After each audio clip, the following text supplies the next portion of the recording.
We need to move on.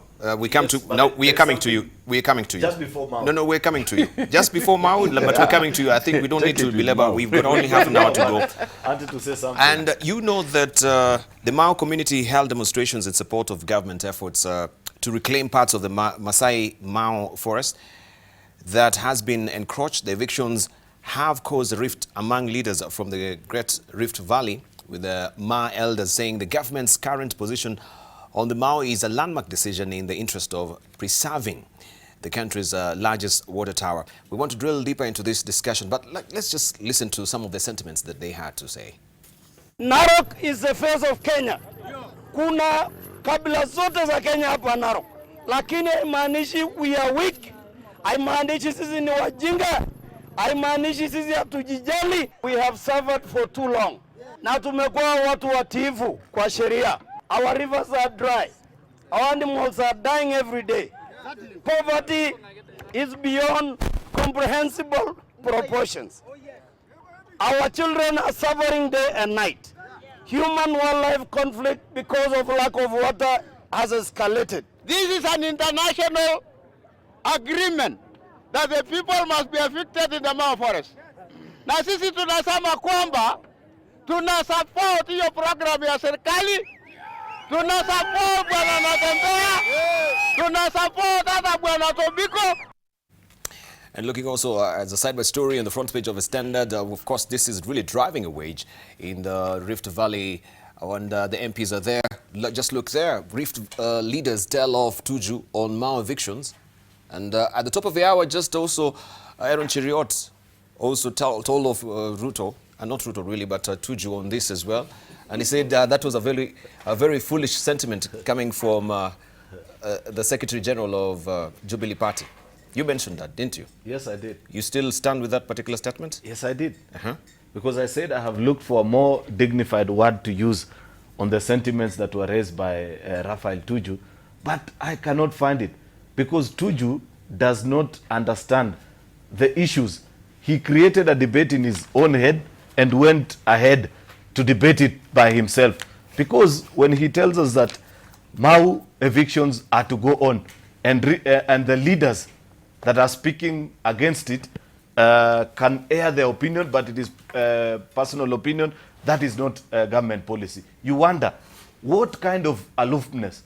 This era of people in high offices sitting in well-polished, air-conditioned offices giving directives without actually going to the grassroots and establishing what is a point of contention is long behind us. And that is why I have all this venom and anger towards Raphael Tuju, because as Secretary General of Jubilee Party, the question, and before rushing to press, the thing that he ought to have done is first, even do the simplest thing of picking up his phone call. He has all our mobile numbers and asked us, you're members of Jubilee Party, why are you questioning government directive? Instead, he goes ahead to give us a rapping on national television, and he doesn't understand what is happening. We have said, and this is our position, Debarl, let it not be confused that we are opposed to conservation of the Mau forest. I will be a fool sitting here as a leader and a senator from a county that benefits immensely from the good climate that is generated by conservation of the Mau.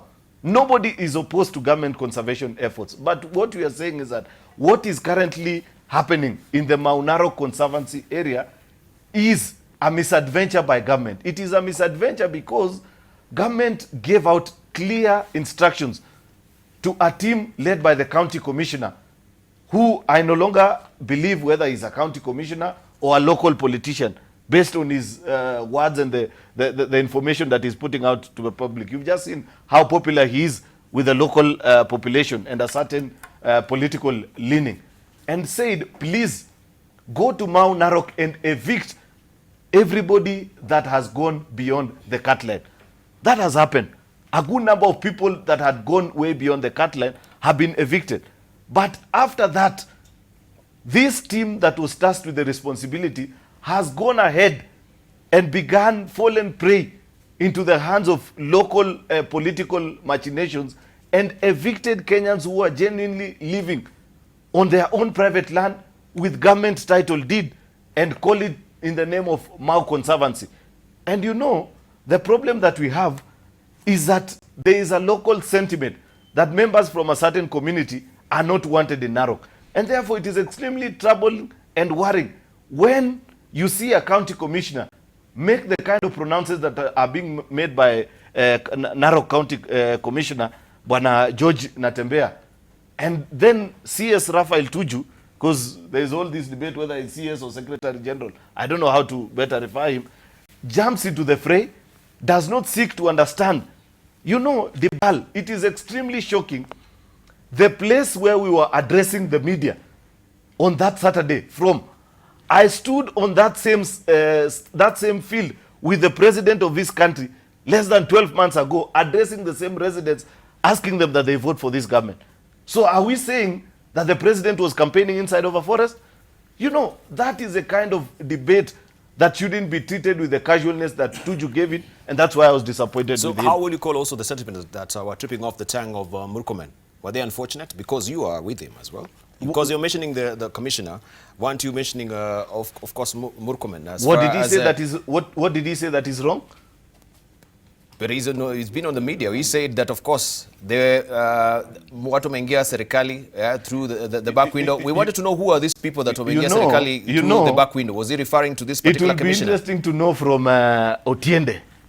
Back in the day, it would have been Jakoyo, but since then, he no longer speaks so passionately about the Orange Party.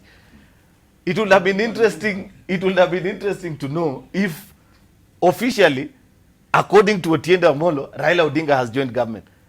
Because to the best of our knowledge, Raila Odinga remains to be an opposition leader.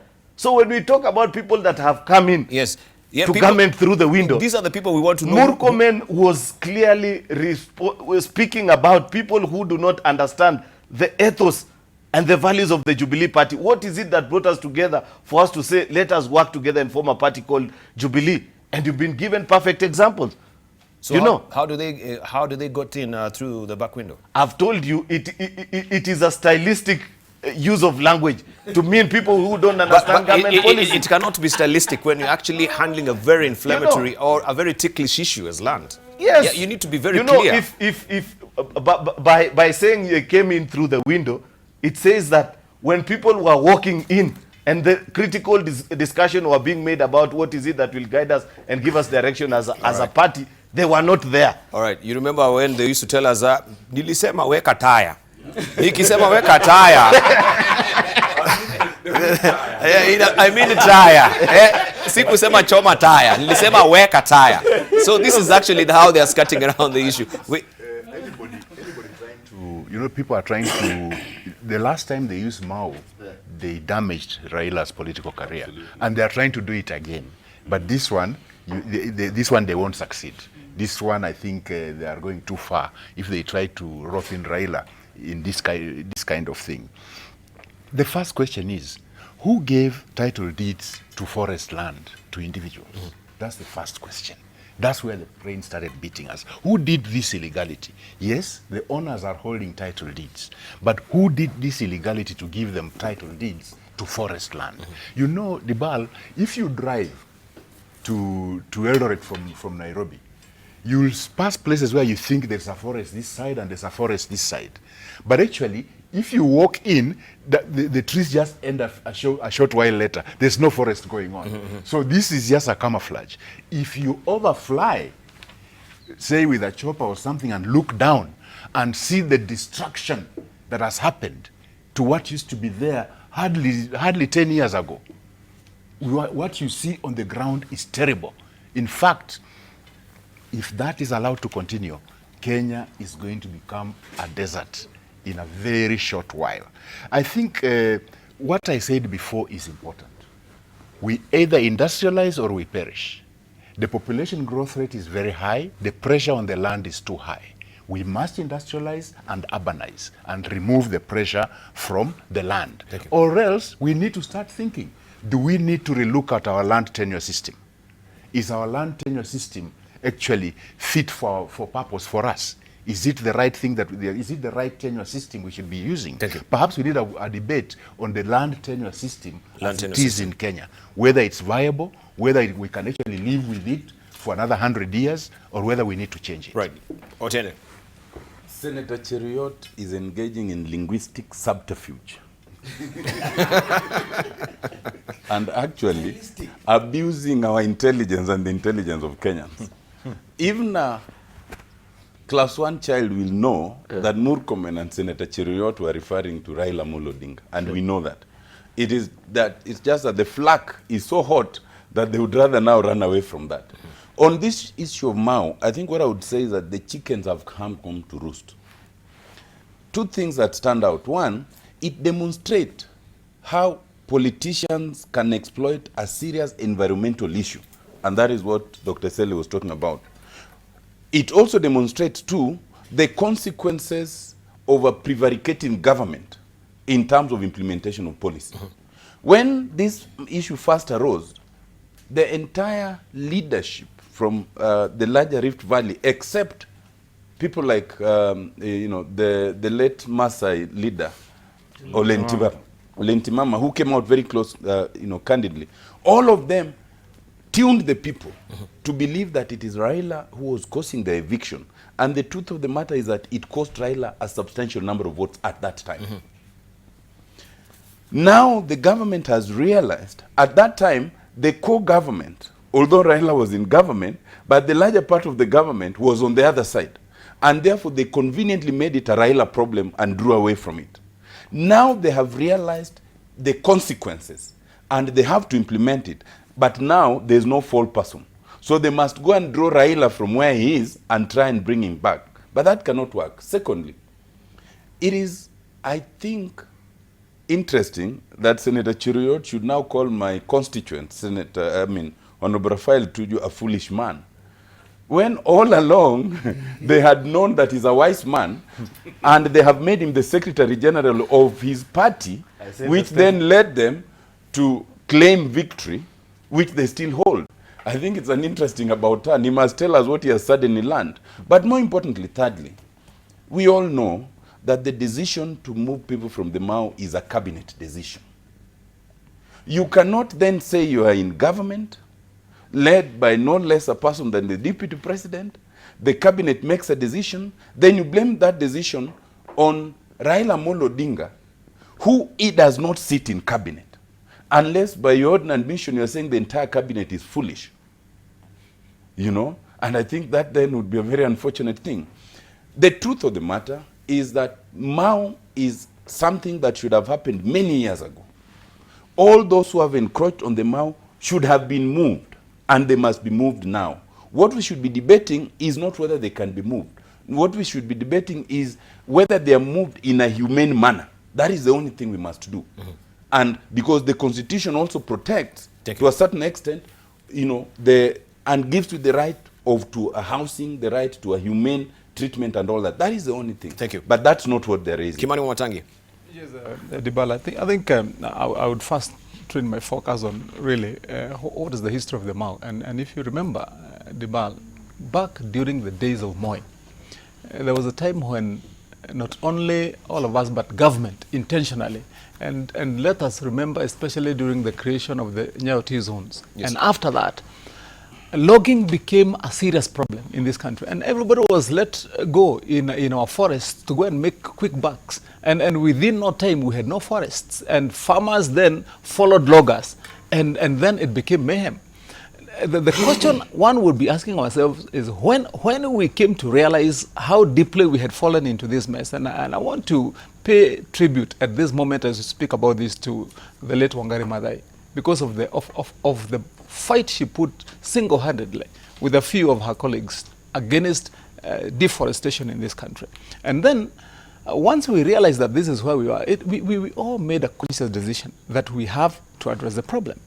And the question that we'd be asking ourselves today as we speak, because we realize we have this problem, is how do we deal with it? I would want to say two things quickly, Debarl. First, if you realize as government that we have had that lull in decision-making and policy such that then we find ourselves where we are in, and it is your own people, your own citizens who are in there. What do? Do you take a gun and go and shoot them all? The answer is no. So it is in the duality of the resolution on how to resolve the problem. And I believe that the question can be resolved if we remove politics from it and agree, can we see how do we deal with, ensure that we conserve our forests, because we have to, and the people who have been culprits and victims from there can either be resettled or given options, and then that becomes a solution. Secondly, because politics now has sieved into it, I'm a believer, Debarl, that in resolving issues that arise, especially in a political party and leadership for that matter, I'm of the view all the time that there is a well-contained, internalized way of resolving issues before taking them out into public. On this particular issue, I'm firmly of the view that all the opposing views and whatever sentiments either side may have can be able to be contained in an internal discussion, and then we come out with one solution. But two things must abound. One, we will have to conserve the forests. Two, we'll have to take care of the people. The politics can be managed inside our own arrangements. We have a system that can be able to get people to sit down and ask what is the way forward, and then that's what we take out. I would want to say, as a finalizer, I would want to ask everybody, especially in Jubilee, right now we have a very important mandate on our hands to deliver to the people of Kenya by 2022 what we have said. And so we can't afford this slinging and boxing and hitting at each other. That will not help anyone. Can we manage our politics correctly, but do what we have to do? The country is looking upon us. Right. The politicization of it, and I want just Jakoyo, even as we're closing on this Mau issue, this editorial cartoon today by Stand Up really tells it all.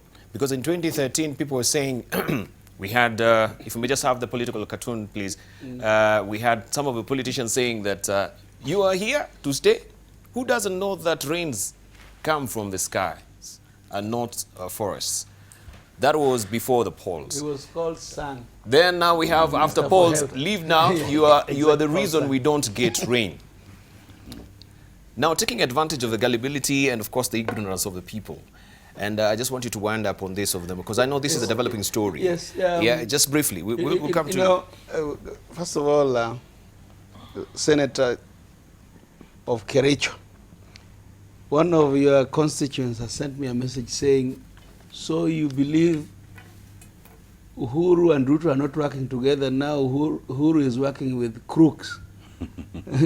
So you need to answer that, because that was in your talk. But also, Bore is saying, don't allow Senator Cheruiyot to take us for a ride. Yeah, people on Twitter are saying, yes, just continue. They won't get away with it. In fact, Debarl, I said here, for political experience, Wamatangi and his people have refused to kick him out, kick Murkomen out. Murkomen is rogue. He is not befitting to become the leader of majority of a big political party like Jubilee. But arising from what Wamatangi has said, that politics has kicked in, I said here that during the time that the war is on against corruption, there will be no more NASA or anything called Jubilee by 2022. There will be new configurations in this country, because I think that's what the country needs. Now, what I saw in after 2007 with this issue of Mau tells me that it is a political field. It is where people go to harvest political sympathy. Except, let me advise my young brother here, that it won't work. The solutions we need to be talking about, when they zoned off the so-called Nyayo T-zones, politicians went into the Mau and took land. That is the land which they should be saying now, the government to take it, because it does not belong, like where Moi has tea farms. The ones that were taken to the former PCs, if you fly over the Mau, there's a neutral zone. Take it from those old thieves, resettle these people, because I do not agree that burning people's houses is a good solution. I disagreed then, I disagree now. When you give people false hope that you have given them homes, and then you come overnight and ban them without giving them options. Yes. Then you don't act like a government. A government is an organization. A government is not it should not be led by thugs. I saw a policeman talking at the politicians, and he is talking out of frustration. This government cannot say that the people whose houses they are burning are wrong, yet it is the government that settled them there, and yet the people who own thousands of land inside the Mau are not touched. That I don't agree with. There should not be double standard. It's like saying we are fighting graft and we are going after small fish or going after only big fish. Graft is graft. Even if it's a policeman taking 50 shillings on the road, it is graft. Thank you. Yeah. Let's leave it at that. Allow me Very briefly, we need to also clarify something. The thing that I want to say is this. I do not want to be roped into the debate of who is trying to gain political mileage out of this or not, because when you begin that, the whole point of it gets lost. This is a human rights issue, purely, because the debate is not about conservation. Nobody has refused. Government has already demarcated using Nyayo T-zone and fenced off the part of the forest. You made that up. The question that we should be asking is, are there Kenyans who are genuinely living in their private land who have been affected by this exercise? And the answer that we ought to find is yes or no. If yes, then the follow-up question should be, who is it that moved Kenyans genuinely out of their own private land and demolished their houses?